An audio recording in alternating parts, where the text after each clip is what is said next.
Bonjour, ravi de te retrouver cette semaine et si tu es nouveau, je te souhaite la bienvenue. Je suis Marc, tu es sur Marc TV Channel et la question à laquelle nous allons tenter de répondre aujourd'hui c'est qu'est-ce que la carte du monde, qu'est-ce que la perception subjective? Tu es prêt? C'est parti!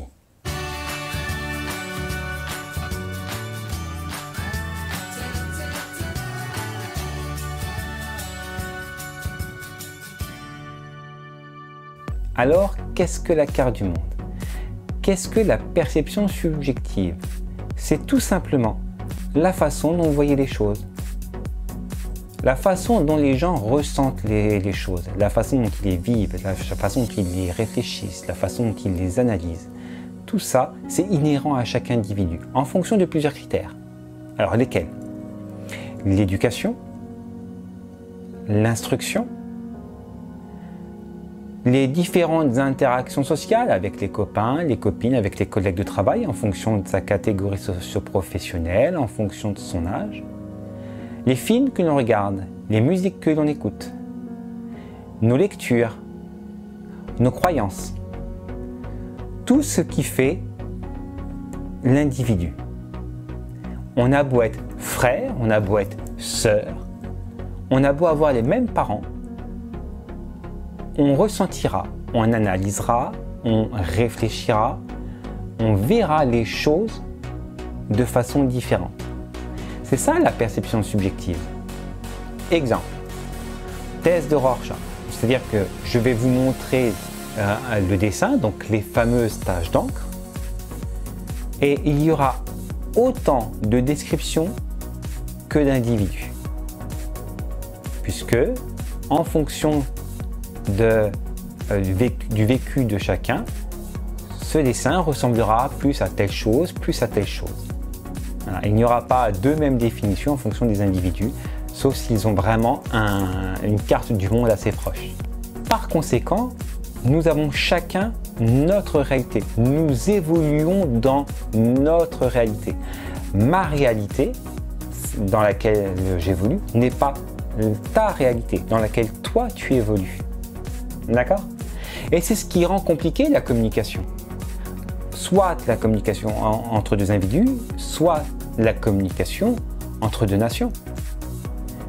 Pourquoi? Parce qu'on est trop enclin, on est trop prompt à juger sans d'abord chercher à comprendre la carte du monde de l'autre. C'est-à-dire que lors d'une discussion que tu as soit avec des gens que tu connais pas ou avec des gens que tu connais, essaie d'abord de regarder un petit peu sa perception subjective, la façon dont il voit les choses, sa carte du monde, sa réalité, avant toi-même d'émettre une idée, d'émettre un message. Parce que le message que tu as émis ne sera pas le message que tu as émis ne sera pas forcément le message qui a été perçu. La façon dont le message, pour toi, doit être perçu par ton interlocuteur. Je ne sais pas si je me fais bien comprendre. En fait, quand tu émets un message, tu penses qu'il sera perçu de telle manière. Pas du tout en fait. Parce que tu l'as émis en fonction de ta réalité et il aura été perçu en fonction de la réalité de l'autre. C'est ce qui est un peu compliqué. Et c'est ce qui parfois amorce des conflits.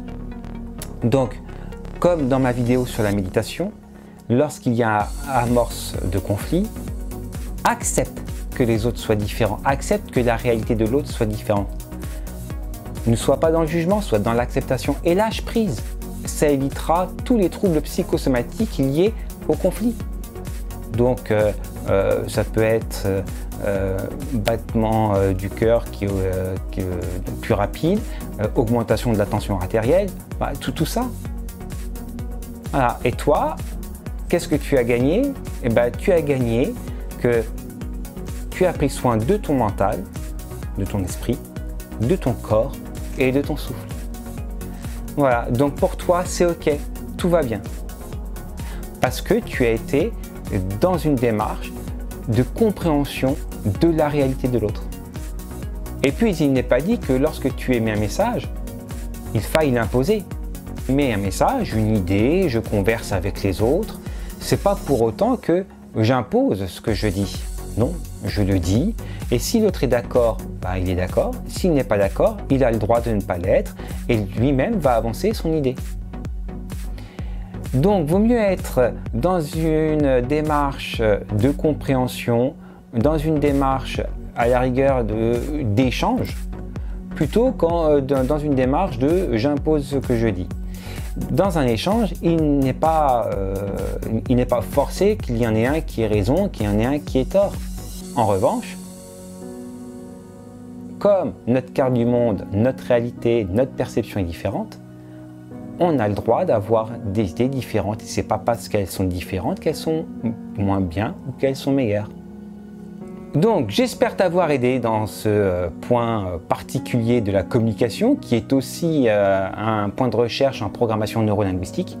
Et je vais te laisser sur cette diapo les points clés de la perception subjective. Ma carte du monde n'est pas une vérité absolue. Il existe autant de cartes que d'individus. Les cartes peuvent autant freiner que faire avancer l'évolution de l'individu.